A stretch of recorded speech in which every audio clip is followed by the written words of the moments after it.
বন্ধুরা, আপনারা কি জানেন রাতে ব্যায়াম করলে কি ক্ষতি হয়? এই প্রশ্নের উত্তরে বিশিষ্ট ডাক্তারবাবুরা জানালেন ব্যায়াম করার আদর্শ সময় হলো সকালবেলা।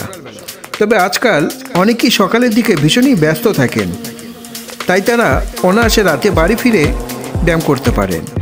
এই কাজটা করলেই ফিরবে তাদের শরীরের হাল, এমনকি একাধিক ক্রনিক রোগব্যাধিকেও কন্ট্রোলে রাখতে পারবেন।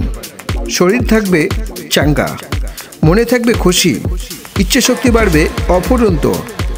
তাই রাতের দিকে হাতে সময় করে সেই সময়ে শরীরের দিকে নজর দিন, শরীরের ঘাম ঝরান। কিছুদিনের মধ্যেই উপকার পাবেন হাতে নাতে।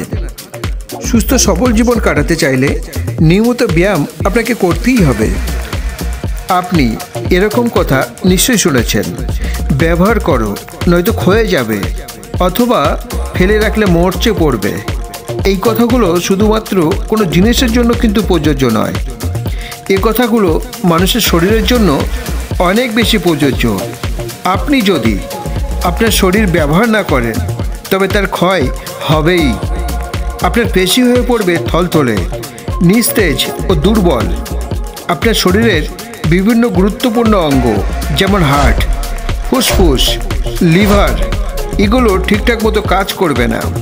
আপনার শরীরের জয়েন্টগুলো হয়ে পড়বে অনমনীয়।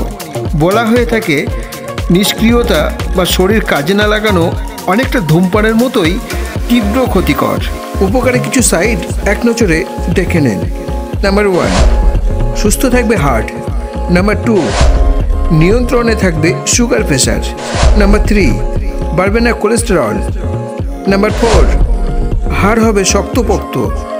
নাম্বার 5, বাড়বে পেশির জোর। নাম্বার 6, কেটে যাবে উৎকণ্ঠা অবসাদ। নাম্বার 7, ঘুম ভালো হবে। নাম্বার 8, ফুসফুস থাকবে সতেজ। নাম্বার 9, কমবে শরীরের ওজনও। নাম্বার 10, চাঙ্গা থাকবে ইমিউনিটি। তাই আর দেরি না করে আজ থেকেই নিয়মিত ব্যায়াম করতে শুরু করে দিন আর শরীরের ম্যাজিক দেখতে থাকুন।